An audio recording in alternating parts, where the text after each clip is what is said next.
The champagne flutes trembled on their silver trays as 200 guests fell silent. My son-in-law stood at the microphone, his practiced smile gleaming under the crystal chandeliers of the Riverside Country Club. He'd just finished thanking everyone for coming to his daughter's baptism, my granddaughter Sophie's baptism, and now his eyes found mine across the crowded ballroom. And of course, Marcus Chen said, his voice carrying that particular blend of warmth and condescension, I'd come to recognize, we have to acknowledge Thomas here, my wife's father. The man who spent 40 years, what was it, Tom? 40 years fixing air conditioners? A polite titter rippled through the crowd. I stood near the back, in my department store suit, the navy one I'd worn to every family function for the past 5 years. My daughter Rachel sat at the head table, her eyes suddenly fascinated by her plate. Retired HVAC technician, Marcus continued, warming to his audience.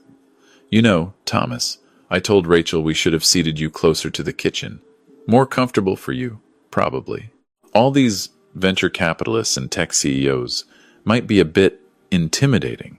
I watched my daughter's shoulders tense, watched her reach for her water glass, watched her do absolutely nothing. Marcus's business partner, Justin, stage whispered from his table, Does he even own a suit that wasn't bought at J.C. Penney? The laughter was louder this time. My hands stayed steady on my glass of sparkling water. I'd learned long ago that stillness was its own kind of power. But hey, Marcus raised his glass. We appreciate you coming, Tom. I know the country club membership probably isn't in your budget, but Rachel insisted. Family's family, right? 200 glasses rose. 200 people toasted.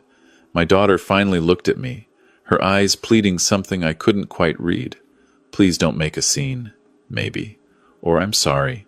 Or perhaps I need him more than I need your dignity. I smiled, nodded, took a sip of my water. Then I walked out. The drive home took 40 minutes through Portland's late afternoon traffic. Rain hammered the windshield of my 2015 Ford F-150, the one with the fading paint and the dent in the passenger door from when I'd backed into a pole at Home Depot 3 years ago. The truck Marcus had once suggested I put out of its misery. My phone started buzzing before I even reached the highway. Rachel.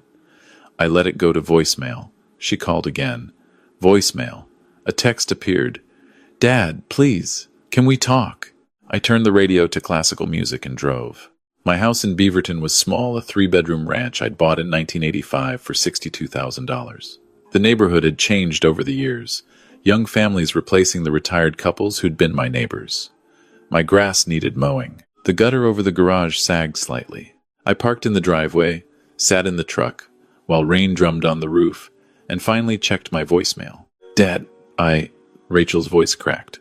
Marcus was he was trying to be funny. You know how he gets at these events. All his colleagues were there, and he gets nervous, and Dad, please call me back. Sophie was asking for Papa. Please. Delete. The second message, Thomas, it's Marcus. Look, if I came on a little strong, that's just my personality.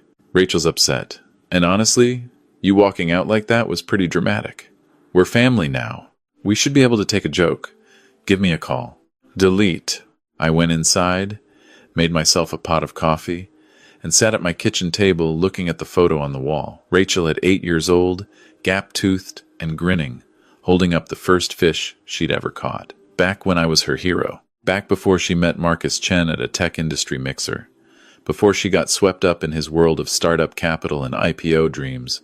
Before she started using words like optics and networking and strategic relationships. Back before she became someone who'd sit silent while her husband mocked her father in front of 200 people. My phone buzzed again. This time, I answered. Dad? Rachel's voice was thick with tears. Thank God. Listen, I need to see you. Can I come over? It's late, Rachel. It's 6:30. I'm tired. Silence stretched between us. Then, he didn't mean it. You know he didn't mean it. He said it, though. He was showing off, that's all. You know how important this event was for his business. His business.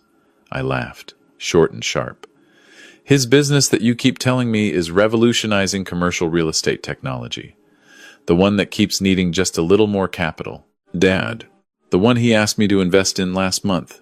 $20,000. Said it was a sure thing. Her silence was confirmation enough. I told him I didn't have that kind of money lying around, I continued. Told him I was just a retired HVAC guy on a fixed income. Remember what he said? Dad, please, he said. Well, maybe you should have planned better for retirement, Tom. And then he suggested I could take out a home equity loan on this house, the house I bought before he was born. He's under a lot of pressure, Rachel said quietly. The Series B funding fell through, and the investors are getting nervous, and so he humiliates me at his daughter's baptism to feel like a big man in front of his colleagues. That's not fair, isn't it? Another long silence. Rain pattered against the kitchen window. Are you coming to Sunday dinner? Rachel asked finally. At our place? Sophie really wants to see you. I'll think about it. Dad. I hung up. For 2 weeks, I didn't answer their calls. Not Rachel's tearful voicemails, not Marcus's increasingly irritated messages, not even the text from my granddaughter Sophie that Rachel had clearly dictated. Papa, I miss you. Love, Sophie.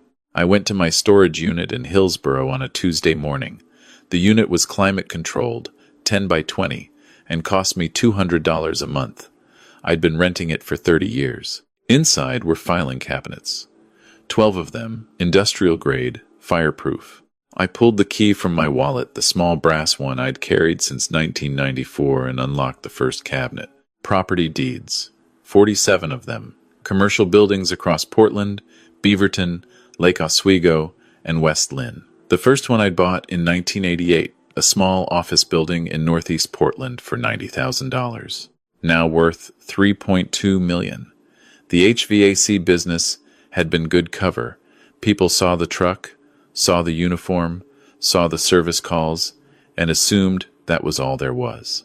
They didn't see the rental income, the property appreciation, the quiet acquisitions during the 2008 recession when everyone else was panicking. The second filing cabinet held stock certificates and brokerage statements. The third held documents from my various LLCs. The fourth, my phone rang. Unknown number. I almost didn't answer, but something made me pick up. Is this Thomas Barrett? Speaking. Mr. Barrett. This is Detective Sarah Morrison with the Portland Police Bureau's Financial Crimes Unit. I need to ask you some questions about your son-in-law, Marcus Chen. I closed the filing cabinet very carefully. What about him? When's the last time you spoke with Mr. Chen? 2 weeks ago, at my granddaughter's baptism. Why? And has he contacted you since then, requesting money or investment capital? He calls. I don't answer. Detective, what's this about? A pause. Are you aware of the nature of Mr. Chen's business, sir? He runs a commercial real estate tech startup, PropTech Innovations. Something about AI and building management systems. Mr. Barrett, I'm going to need you to come down to the station. We're executing a search warrant on Mr. Chen's offices tomorrow morning, and your name has come up in our investigation multiple times. You're not in any trouble, but we need to establish some facts. My hands had gone cold. What kind of investigation?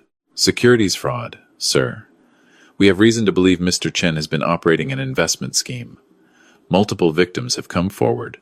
We'd like to know if you've given him any money. I thought about the $20,000 he'd asked for. Thought about how I'd said no. Thought about how I'd told him I didn't have it.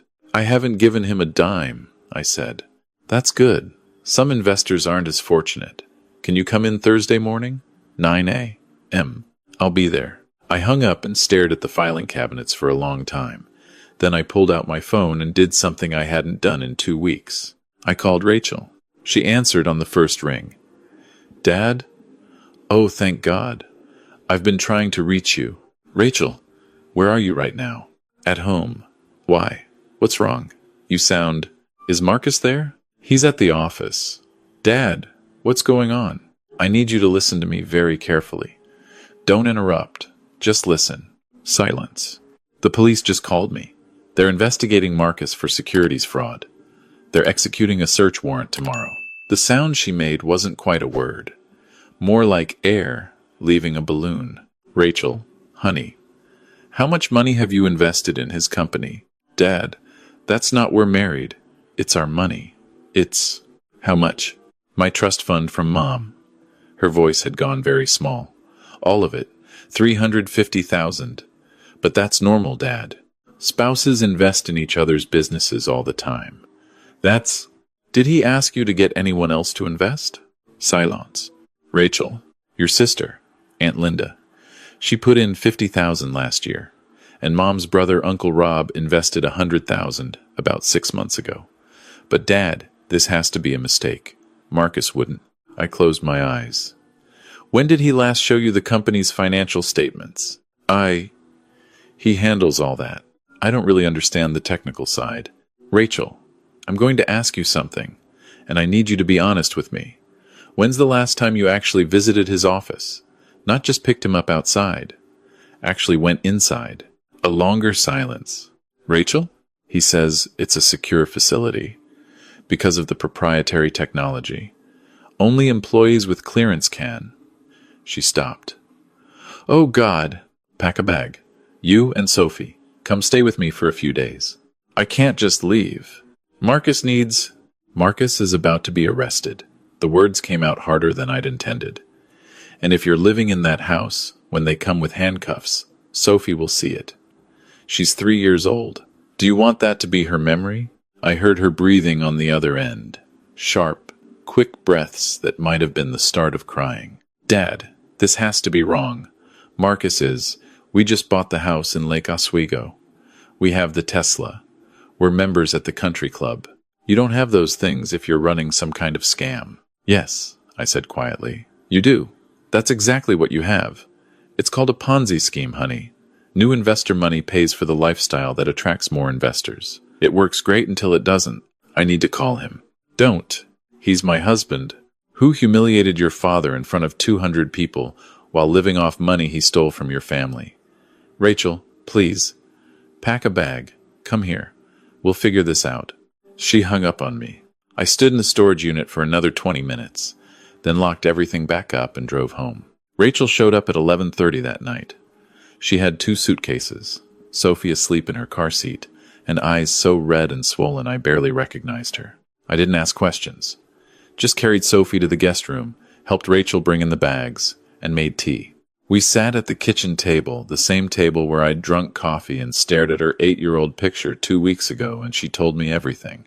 Marcus had shown her statements. Beautiful, professional-looking statements showing phenomenal returns.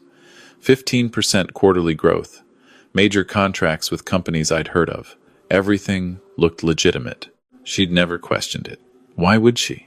He was her husband, the father of her daughter. The man who'd swept her off her feet at a networking event 5 years ago with talk of disrupting the commercial real estate industry. I called Aunt Linda, Rachel whispered, after I hung up on you. I asked her why she invested. What did she say?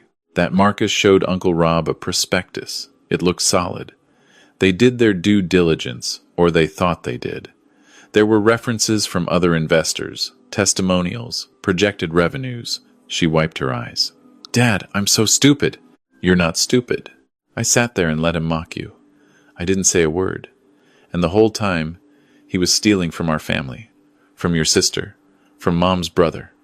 She looked up at me. Why didn't you invest? He asked you to, right? You said he asked for $20,000. I took a sip of tea. He did. So why didn't you? Because I knew he was full of shit. She almost smiled. Almost. I looked into his company, I continued. Back when you first started dating him. Did a little research. Found out PropTech Innovations had no actual product. No patents. No employees besides Marcus, and one business partner who turned out to be his roommate from college. The office address was a UPS store. Why didn't you tell me? Would you have listened? Silence was her answer. You were in love, I said. You were 27 years old, and he was charming, and he talked about changing the world. What was I supposed to say? Honey, your boyfriend is running a scam? You would have accused me of being jealous, of not wanting you to be happy, of being some bitter old man who didn't understand tech innovation. I would have, she admitted. I know. We sat there in silence for a while. The kitchen clock ticked. Rain started up again outside. The baptism, Rachel said finally. When he said those things about you, I wanted to stand up. I wanted to tell him to stop, but everyone was watching.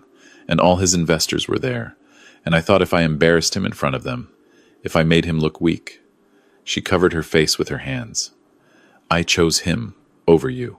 Yes, I'm sorry. I know. What happens now? I stood up, walked to the drawer by the refrigerator, and pulled out a folder. I'd prepared it earlier, after the detective's call. I set it in front of Rachel. She opened it. Her eyes went wide. This is every property deed I own, every stock certificate, every account statement. I had my attorney prepare this summary this afternoon. I sat back down. I'm worth about $47 million, Rachel. Give or take, depending on the market. She stared at the papers like they were written in a foreign language. The HVAC business was real, I continued.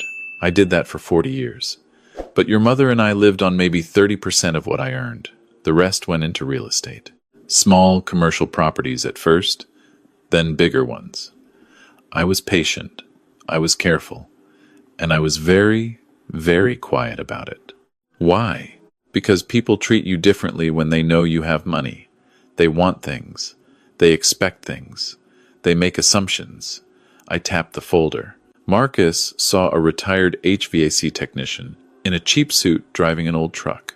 He saw someone beneath him, someone he could mock to feel superior. And that told me everything I needed to know about who he really was. Rachel's hands were shaking. You could have stopped this. You could have warned me. I tried. Remember? 3 years ago, when he wanted you to quit your job and work for his company, I suggested you keep your position at the marketing firm. You told me I didn't understand entrepreneurship. 2 years ago, when he wanted you to invest your trust fund, I suggested you talk to a financial advisor. You said I was being controlling. She closed her eyes. Every time I questioned him, you defended him, I said, because he was your choice, your husband, the father of your child, and I was just your dad, the guy who fixed air conditioners. I'm sorry. You've said that. I mean it. I know you do. I reached across the table and took her hand. But sorry doesn't get Linda and Rob their money back. Sorry doesn't undo the baptism. Sorry doesn't change the fact that when it mattered, you chose silence. She started crying then. Real, gut-wrenching sobs. I let her cry. The next morning, I drove to the Portland Police Bureau's Financial Crimes Division. Detective Morrison was a sharp-eyed woman in her 40s who'd clearly spent too many years dealing with white-collar criminals. She asked me about my relationship with Marcus. I told her the truth, civil but distant, minimal contact beyond family events. She asked if he'd ever solicited investment from me. I told her about the $20,000. And you said no? She confirmed. I said no. Why? Because I looked into his company and found nothing but smoke and mirrors. She smiled. You're more diligent than most of his victims. We've identified 37 investors so far. Total losses estimated at $8.2 million. I felt sick. My sister and brother-in-law invested. My daughter invested her entire trust fund. We know. They're on the list. She slid a document across the table. This is what we've pieced together. Mr. Chen started PropTech Innovations in 2019. For the first year, it was a legitimate startup attempt. He had one software developer, some basic code for a building management app. Nothing revolutionary, but not fraudulent. What changed? The developer quit. Mr. Chen didn't replace him. Instead, he started taking investor money and using it to fund his lifestyle and pay returns to earlier investors. Classic Ponzi scheme. He'd show new investors the original code, claim it was nearly ready for market, say he just needed a little more capital to finalize everything. Meanwhile, he's driving a Tesla, living in $1 million house, buying rounds at the country club. How did he get away with it for so long? He was smart. He targeted friends and family first, people who trusted him, who wouldn't ask hard questions. He showed them impressive-looking returns. Those people became his references for the next round of investors. It snowballed. She leaned back in her chair. He's been paying your daughter dividends on her investment, 15% quarterly growth, according to the statements he showed her. With whose money? Uncle Rob's, mostly. And a few others we haven't identified yet. The room tilted slightly. My daughter's investment returns were literally stolen from her uncle. Yes, sir. Does she know? Not yet. We'll be interviewing her this afternoon. I rubbed my face. When are you arresting him? We executed the search warrant 2 hours ago. He's being processed now. I drove to my sister Linda's house in Tigard. She'd called 3 times during my meeting with the detective. I owed her a conversation. She answered the door in her gardening clothes, eyes red. Rob's inside. We've been up all night. Her husband sat at their dining room table, surrounded by papers. Bank statements, investment documents, emails from Marcus with subject lines like Q3 performance update and exciting new partnership announcement. All lies. 50,000, Linda said. That was our entire savings. We were going to use it for the kitchen remodel. Rob said we should invest it instead. Let it grow. Maybe we'd have enough for the remodel and a nice vacation in a couple years. Marcus showed us projections, Rob said numbly. He had graphs, testimonials, everything. He said the company was about to go public, said we'd triple our investment. I sat down across from him. Did Rachel know you were investing? She encouraged it. Said Marcus was brilliant, that PropTech was going to be huge, that we were getting in on the ground floor. Linda's voice cracked. Our own niece. She didn't know, I said. She was a victim too. She's his wife. How could she not know? Because he showed her the same fake documents he showed you. Because she trusted him. Because when you love someone, you want to believe them. Linda sank into a chair. The detective said we might not get anything back. That most Ponzi scheme victims recover maybe 10 cents on the dollar if they're lucky. We sat there in silence. 3 people who'd believed a charming liar because he'd married into the family. You knew, Rob said suddenly. Didn't you? That's why you never invested, I suspected. And you didn't warn us? I met his eyes. Would you have listened? Back when Rachel was glowing about her husband's brilliant business, when Marcus was buying rounds at family dinners, when everything looked perfect. If I'd said, I think he's running a scam, what would you have said? Rob looked away. You would have thought I was jealous, I continued, or old-fashioned, or didn't understand modern business. You would have chosen to believe Marcus over me, because Marcus was family now, and I was just the bitter father-in-law who couldn't accept that his daughter married someone successful. That's not fair, Linda said. Maybe not, but it's true. Rachel called me that afternoon from the police station. She'd spent 3 hours being interviewed, going through documents, realizing the full scope of Marcus's fraud. They showed me everything, she said. Her voice sounded hollow. The fake contracts, the shell companies, the way he moved money around to make it look like the business was legitimate. Dad, there is no PropTech innovations. There never was. It's just Marcus in a rented office space with a website and some forged documents. I know, honey. He used my name to recruit investors. People trusted me, and I told them to trust him. And now. She made a sound that might have been a laugh or a sob. Aunt Linda won't return my calls. Give her time. I don't deserve time. I deserve. I don't know what I deserve. A pause. They're charging him with wire fraud, securities fraud, money laundering. His lawyer says he's looking at 10 to 15 years. I didn't say anything. I'm filing for divorce, Rachel said. Tomorrow. My lawyer says I should, to protect myself legally, to show I wasn't complicit.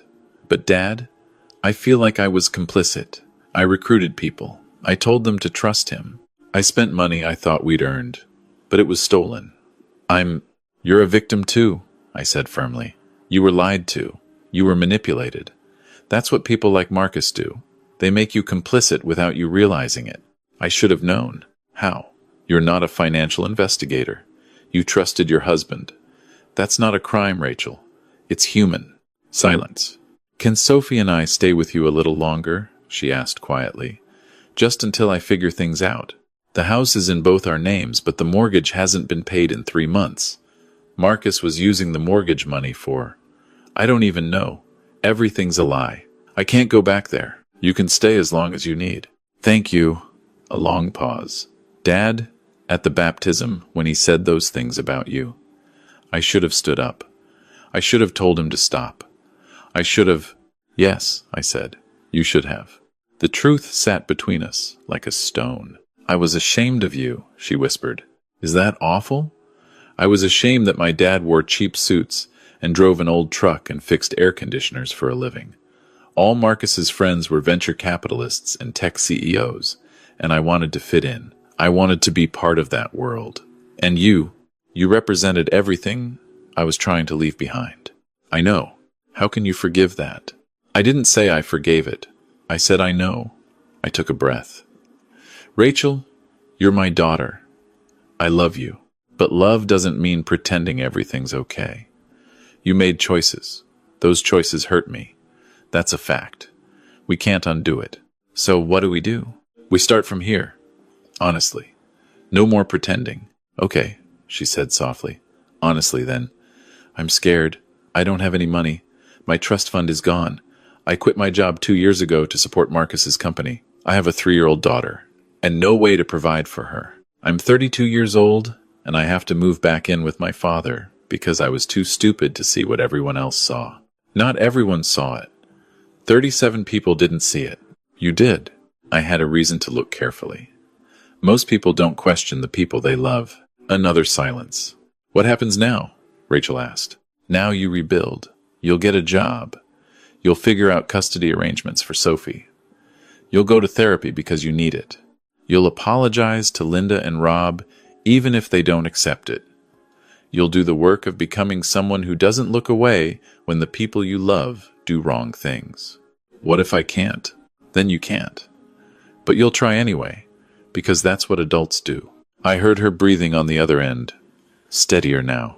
I'm going to make this right, she said. I don't know how, but I will. Start by being honest with yourself about what happened. Really honest. Not the story where you're the innocent victim. Not the story where you're the terrible villain. The real story where you're a person who made mistakes and has to live with them. Okay, she whispered. I can try. Marcus's trial happened 8 months later. He pleaded guilty to 12 counts of wire fraud and 3 counts of securities fraud. The prosecution recommended 15 years. The judge gave him 12, with a chance at parole after 8. Rachel testified as a witness. She'd spent months working with prosecutors, turning over documents, explaining how Marcus had operated, identifying victims. It didn't make her popular with his defense team, but it helped establish that she'd been deceived, not complicit. Linda and Rob were at the sentencing. They sat on the opposite side of the courtroom from Rachel. They'd spoken twice since the arrest brief, painful conversations about legal proceedings and restitution. The warmth was gone. Maybe it would come back. Maybe it wouldn't. I sat with Sophie, who was now 4, and didn't really understand why Daddy wasn't living with them anymore. Rachel had told her an age-appropriate version. Daddy made some bad choices and has to go away for a while to think about them. When the judge read the sentence, I watched Marcus's face. He'd aged 10 years in 8 months. The confident smirk was gone. He looked small in his orange jumpsuit. He glanced back at Rachel once. She didn't look away this time, just met his eyes with something that might have been pity, or might have been contempt, or might have been both. Outside the courtroom, a reporter approached us.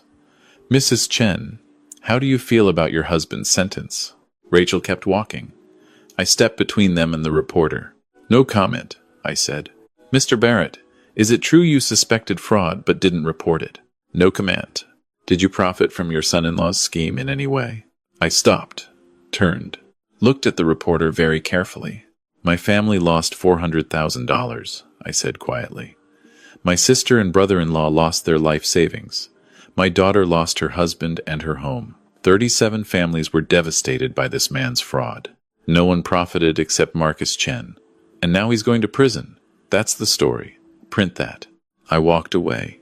Rachel got a job 3 months after the trial. Marketing coordinator at a mid-size firm in downtown Portland. It paid $60,000 a year, less than a third of what Marcus had claimed to be earning, but it was real. She rented a small apartment in Beaverton, 20 minutes from my house. 2 bedrooms, 1 bathroom, a galley kitchen. Sophie got the bigger bedroom. Rachel took the small one. She couldn't afford furniture right away, so I helped her pick up some pieces from estate sales and IKEA. We spent a Saturday building a bookshelf and a coffee table while Sophie helped by handing us the wrong screws and narrating everything we did. Papa's using the hammer. Mama's holding the thingy. I'm supervising. Rachel laughed. I realized I hadn't heard her really laugh in almost a year. That evening, after Sophie was in bed, Rachel and I sat on her new couch, drinking cheap wine. This is weird, right? She said. Starting over at 32. Living in a place that costs $1,200 a month after I was in $1 million house. Is it better? She considered. The house was beautiful, but I was always worried about keeping it perfect for when Marcus's investors came over. I was always performing. This, she looked around the small living room. This is mine. I chose this couch. I picked that paint color. I'm paying the rent with money I earned.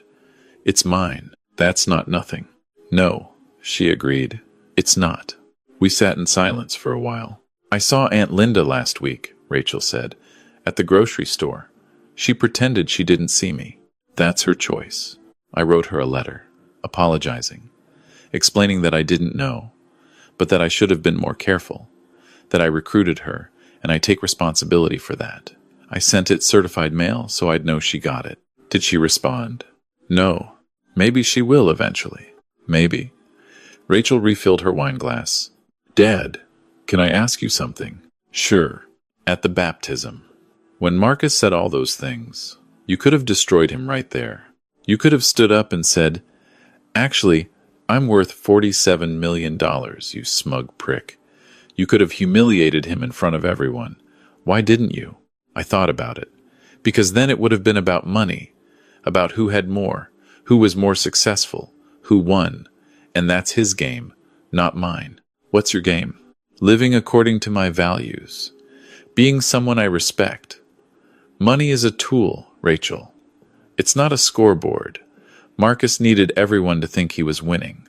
I don't. Do you think he ever really loved me? Or was I just useful? The question hung in the air. I think he loved the version of you that believed in him, I said carefully. The version that didn't ask hard questions. The version that recruited investors and spent money and made him look legitimate. Whether that's the same as loving the real you? I shrugged. I don't know. She wiped her eyes. I really fucked up, didn't I? Yes. You're supposed to say, no, honey, you did your best. You didn't ask me to lie. You asked me a question. She laughed wetly. God, you're impossible. That's what your mother used to say. We sat there until the wine was gone and the sky outside had gone full dark. Sophie's nightlight glowed from the bedroom. The refrigerator hummed. Traffic sounds drifted up from the street. Dad? Rachel said quietly. Thank you. For what? For not saying I told you so. For letting me and Sophie stay with you. For helping me move. For just being here, even after I chose him over you. You're my daughter. That doesn't change. But I hurt you. Yes. And we'll deal with that. But Rachel, here's what I learned in 63 years. People make mistakes. Sometimes terrible ones. The question isn't whether you made a mistake. It's what you do after. Do you learn? Do you take responsibility? Do you do the work to be better? Am I doing that? You're trying. That's a start. She leaned her head on my shoulder, the way she used to when she was 8 and we'd watch movies together. I'm going to make you proud again, she said. You don't have to make me proud. You have to make yourself proud. Is there a difference? Yes, I said. A big one. 2 years later, Rachel called me on a Tuesday afternoon. I was at my storage unit, going through files with my estate attorney, planning things, organizing documents, making sure everything would be clear when I was gone. Dad, are you sitting down? I'm 70 years old. I'm always sitting down. What's wrong? Nothing's wrong. I got promoted, senior marketing director. It comes with a $20,000 raise. I smiled. That's wonderful, honey. And I wanted to tell you something else. I've been saving. Every month, I put away $500. It's taken me 2 years, but I have $12,000 saved now, and I want to give it to Aunt Linda and Uncle Rob. I paused. Rachel, I know it's not close to what they lost. I know it doesn't fix anything, but it's what I can do. It's real money that I earned, and I want them to have it. Even if they never speak to me again, I want them to know I'm trying to make it right. Have you talked to them? Not in a year. But I'm going to. I'm going to drive to their house, knock on the door, and apologize in person.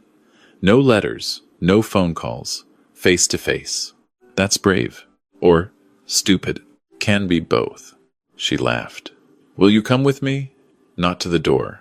Just sit in the car? In case I need you? Of course. The next Saturday, I drove Rachel to Linda's house.